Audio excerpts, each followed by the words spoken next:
acaba, semana que começa. A semana que terminou teve como principais eventos ou dados mais significativos os dados da inflação nos Estados Unidos e o Banco Central Europeu. Esses dois eventos acabaram por ser primordiais na evolução dos acontecimentos durante a semana, tanto a nível de mercados acionistas, como cambiais, como ainda de fixed income, de obrigações. Tivemos ainda algumas coisas que nos podem e que influenciaram de alguma forma os mercados, foram as projeções menos boas, mas isso já se estavam à espera tanto do Banco Mundial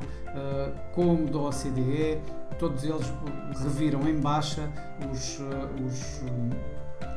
o crescimento económico a nível global. O Banco Central Europeu fez exatamente aquilo que se esperava, ou seja, anunciou formalmente,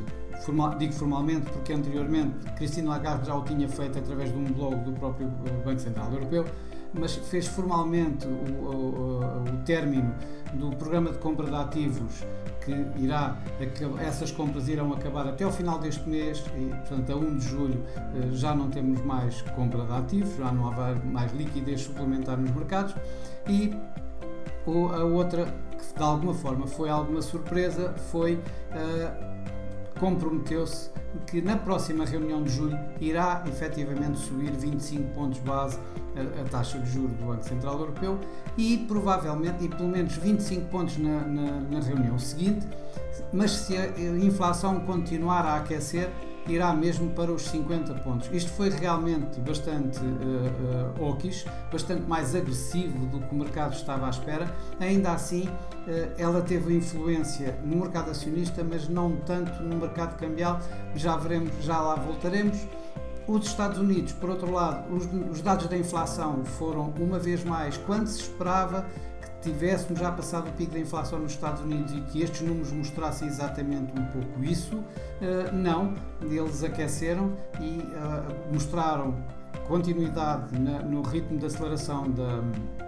da inflação, tanto na inflação global, na inflação total, como no core da própria inflação. Isto dá algum espaço, diria eu, para a continuação de uma agressividade maior dos bancos centrais, nomeadamente da Reserva Federal dos Estados Unidos. Obviamente que isso fez-se imediatamente sentir. O primeiro mercado a senti-lo em força foi o mercado obrigacionista, com as yields, com os rendimentos das obrigações. A nível global, aqui trago a dos 10 anos dos Estados Unidos, mas toda a curva de taxa de juros subiu e, além disso, não foi só nos Estados Unidos, mas anteriormente o próprio Banco Central Europeu também tinha feito este mesmo efeito sobre as yields das obrigações na Europa. Isto, para todos os efeitos, o que aconteceu em termos de mercado cambial foi o euro curiosamente perdeu, ou seja,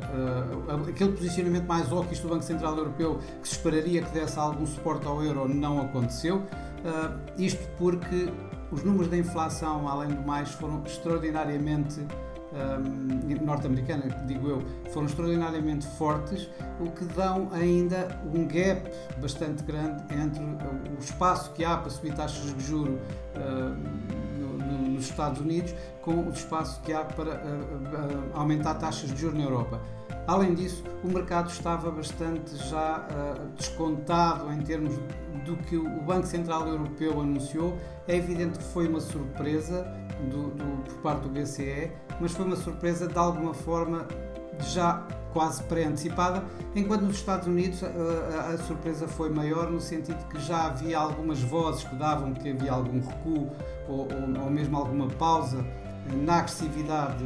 por parte do FED para subir da taxa de juros, e este número veio indicar que isso não vai acontecer e, portanto, a partir daí tivemos de volta o dólar a ganhar, o euro a perder. Quem perdeu ainda bastante mais, e isso foi, digamos, foi o acontecimento da semana em termos de mercado cambial, foi o iene japonês, que devido ao afastamento dos caminhos divergentes dos bancos centrais do Banco do Japão contra o resto do mundo, ou seja, o Banco do Japão continua agarrado ao quantitative easing, a uma política facilitista, enquanto todos os outros estão a apertar cada vez mais, o que acabou por levar o iene japonês a mínimos de mais de 20 anos. A ajudar o dólar, ou melhor, a empurrar o dólar para cima, a empurrar o dólar para ganhos, teve obviamente os mercados acionistas, que caíram abruptamente, tirando a Ásia, que tem duas situações, que é, por um lado, o iene desvalorizado acaba por suportar um pouco ali as bolsas japonesas. Na China, o governo chinês tem vindo a ter incentivos fiscais para o mercado e, portanto, de alguma forma suporta um pouco os mercados acionistas. Na Europa, os mercados acionistas caíram em força, isto por uma agressividade bem maior do que estava à espera por parte do Banco Central Europeu, e nos Estados Unidos, obviamente que os dados de inflação assustaram ainda mais, as yields obrigacionistas a subir também não ajudaram e os mercados acionistas norte-americanos acabaram mesmo a negociar, a ter a pior das semanas deste ano, nomeadamente o Nasdaq e o SP 500, a ter um desempenho semanal que só se vê em janeiro deste ano. E, portanto, isto foi bastante impactado pelos eventos que comecei por referir, o Banco Central Europeu e os dados da inflação nos Estados Unidos. Esta semana que vai começar agora, os bancos centrais continuam como o evento principal, o palco principal dos acontecimentos, como temos o principal será o Fed. Toda a gente está à espera de 50 pontos base de aumento. Aliás, ele foi também quase pré-anunciado. Aliás, não foi quase, foi pré-anunciado já por variedíssimos membros do FOMC e nomeadamente o presidente do Fed, Jerome Powell. Aqui a situação seria tentarmos ver o que é que aconteceria depois, mas dada o grau o novo número de inflação continuar a subir a um ritmo, diria eu, quase assustador para o Banco Central, já se começam a levantar algumas vozes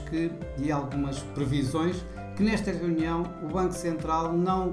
o Fed, não subirá 50 pontos, mas pode mesmo subir 75 pontos. De qualquer das formas, o que está alinhado são 50 pontos, provavelmente é exatamente isso que vai acontecer. O mercado vai estar bastante atento aos dot plots, às previsões dos vários elementos do FOMC em termos das taxas futuras, e é aí que poderemos ver mais alguma agressividade por parte do Fed, é aí que poderemos retirar algumas ilações em termos do que poderá acontecer tanto nos mercados acionistas como no mercado cambial, ou seja, uma maior agressividade poderá continuar, apesar nos mercados acionistas, e a suportar o dólar, que é suportado, passa a expressão, por duas formas. A taxa de juros acaba por suportar essas mesmas subidas do dólar e, por outro lado, as quedas acionistas acabam por levar os investidores para um ativo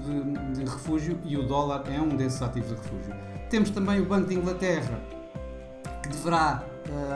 aumentar taxas em 25 pontos. Aqui vai haver alguma discussão, passa a expressão, entre os vários elementos do MPC, e esses sim, aí o mercado vai ver qual foi a votação, até que ponto é que foi unânime ou não os 25 pontos que acabam por vir, se continua a haver membros que querem 50 pontos de subida, ou se há mais alguns que querem inclusive que entre em pausa e deixe de subir taxas. Portanto, tudo isso vai dar, digamos, o tom mais dovish ou mais hawkish do Banco de Inglaterra. Por outro lado, temos o Banco Nacional Suíço também a ter a sua reunião, e aqui a situação também se prende com as últimas declarações do seu presidente, de Thomas Jordan, em que ele dizia que se a inflação continuasse a subir, iria atuar, abrindo a porta, obviamente, a subida das taxas de juros. O mercado não está à espera que isso ainda aconteça agora, que vá subir taxas agora, mas vai estar bastante atento ao que será transmitido por parte do Banco Nacional Suíço numa orientação futura da sua política. O Banco do Japão, obviamente, vai continuar, tudo indica que vai continuar com a sua política facilitista, e de certeza que vai. Aqui a ideia será tentarmos tirar uma vez mais ilações se há algum desvio do discurso mais facilitista que tem vindo a lume, nomeadamente pelo seu presidente Kuroda. Em termos de dados económicos, não há muito a dizer esta semana. Temos vendas a retalho nos Estados Unidos que, se continuarem a aquecer, ou seja, poderão empurrar ainda mais a inflação e vão criar mais expectativa sobre a agressividade do Fed, portanto vai-se tudo remeter no Fed. E por outro lado temos dados do mercado de trabalho que poderão dar aqui também que poderão acabar por ir dar algumas ideias de como é que os bancos centrais se poderão posicionar. É o caso dos dados do mercado de trabalho em Inglaterra, portanto, com o Banco de Inglaterra nesta semana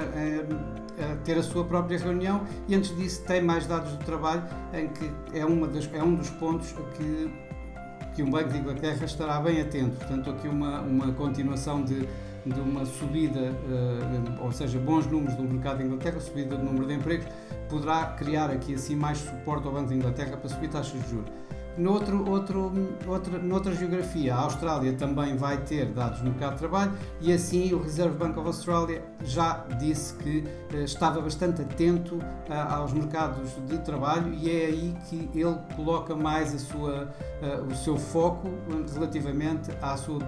na orientação da sua política monetária. Portanto, um bom número dos mercados de trabalho na Austrália irão obviamente levantar